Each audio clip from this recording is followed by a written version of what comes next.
नमस्कार मित्रांनो, एकेपीस personal finance चॅनलमध्ये आपले पुन्हा स्वागत आहे. आर्थिक वर्ष 2023 व 24 हे आता समाप्तीच्या मार्गावर आहे. आपल्यापैकी काही मित्रांनी आर्थिक वर्षाच्या सुरुवातीस टॅक्स प्लॅनिंग करण्याला सुरुवात केली असेल किंवा काही मित्र आर्थिक वर्षाच्या शेवटच्या तिमाहीत म्हणजे क्वार्टरमध्ये टॅक्स प्लॅनिंग करायचा विचार करत असतील.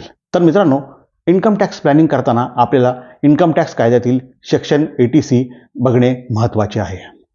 सेक्शन 80C मध्ये काही गुंतवणूक पर्याय व खर्च ज्यांना इन्कम टॅक्स कायद्यानुसार 1.5 लाख रुपयापर्यंत आपल्याला सूट मिळते म्हणजे एक्झम्पशन मिळते. तर ज्या मित्रांनी गुंतवणूक हा पर्याय निवडला असेल त्या सर्वांना असे साहजिकच वाटत असेल की मी जी काही इन्व्हेस्टमेंट केलेली आहे टॅक्स प्लॅनिंगसाठी त्यावर चांगले रिटर्न्स मिळावे.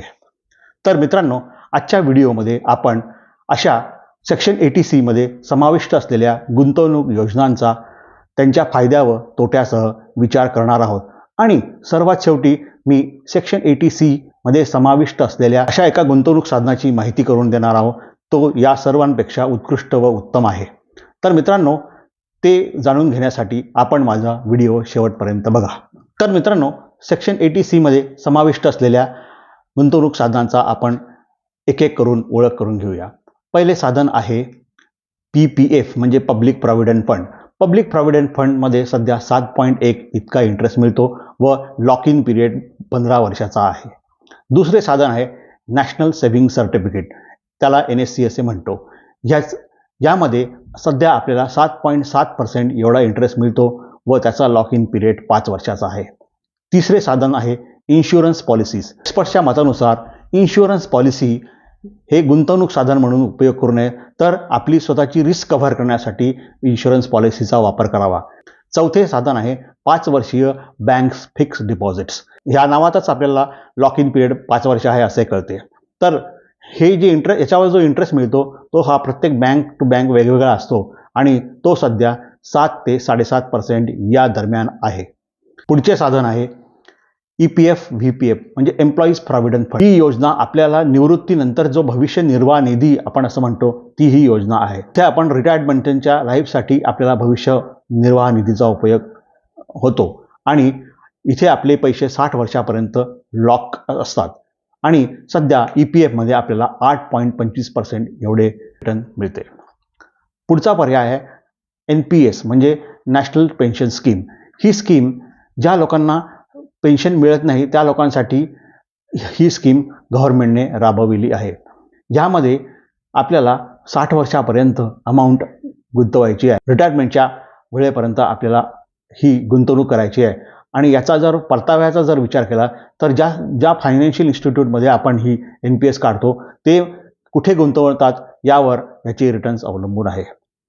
पुढचा पर्याय आहे ULIP unit link insurance plan. हे असे कॉम्प्लेक्स किंवा क्लिष्ट असे प्रॉडक्ट आहे. यामध्ये इन्शुरन्स आणि इन्व्हेस्टमेंट याचा मेळ केलेला असतो. एक्सपर्टच्या मतानुसार इन्शुरन्ससाठी व गुंतवणुकीसाठी ह्यापेक्षा जास्त चांगले पर्याय उपलब्ध आहे. त्यामुळे युलिप इन्व्हेस्टमेंट टाळावी. पुढचा प्रकार आहे सिनियर सिटीजन सेव्हिंग स्कीम आणि सुकन्या समृद्धी योजना. या दोन्ही स्कीमच्या नावावरूनच आपल्याला असे लक्षात येईल की ते वेगवेगळ्या उद्दिष्टांसाठी बनवले आहे. जशी सिनियर सिटीजन ही 60 वर्षाच्या नंतर जे लोक रिटायर्ड होतात त्यांच्यासाठी ही स्कीम आहे आणि सुकन्या समृद्धी स्कीम ही ज्यांना कन्यारत्न आहे त्यांच्यासाठी आहे. यामध्ये लॉक इन पिरियड सुद्धा जास्त आहे.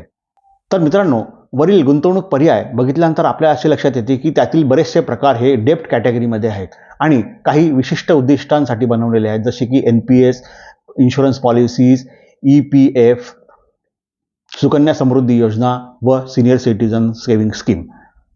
आणि ह्या सर्व इन्स्ट्रुमेंटवर आपल्याला 7 ते 8.25% एवढा इंटरेस्ट मिळतो आणि लॉक इन पिरियड हा 5 वर्षापेक्षा जास्त असतो. तर मित्रांनो, प्रस्तावनेत सांगितल्याप्रमाणे सेक्शन 80C मध्ये उपलब्ध असलेले एक उत्तम व प्रभावी असे गुंतवणूक साधन आहे. त्याचे नाव आहे इक्विटी लिंक्ड सेव्हिंग स्कीम, ज्याला आपण ELSS या शॉर्ट फॉर्मने ओळखतो. तर ELSS ही एक म्युच्युअल फंड स्कीम आहे व भारतातील सर्व म्युच्युअल फंड ही योजना राबवतात. याचे वैशिष्ट्य म्हणजे ELSS स्कीममध्ये लॉक इन पिरियड 3 वर्ष आहे आणि जर परताव्याचा किंवा रिटर्न्सचा जर आपण तुलना केली, आतापर्यंत जे आपण इन्व्हेस्टमेंट साधनांची माहिती करून घेतली आहे त्यापेक्षा जास्त मिळण्याची शक्यता आहे. एव्हाना ते 2 ते 3 पट सुद्धा मिळू शकते.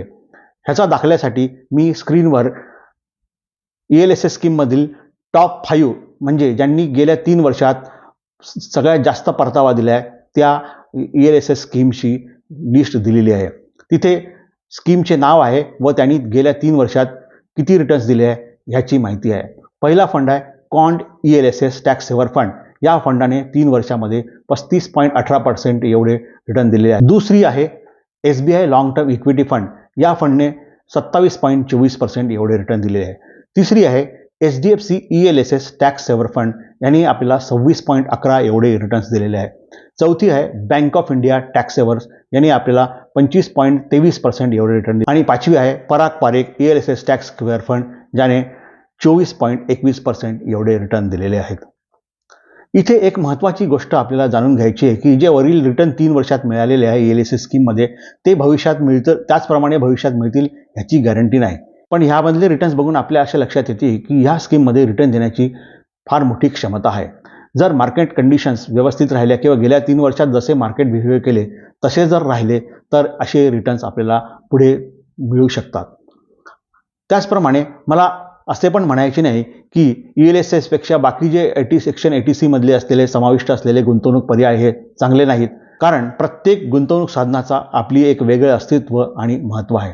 तर मित्रांनो, टॅक्स प्लॅनिंग करताना कुठल्या गुंतवणूक साधनात किती गुंतवणूक करायची असा काही स्ट्रेट जॅकेट फॉर्म्युला किंवा आयडियल प्लॅन नाही आहे.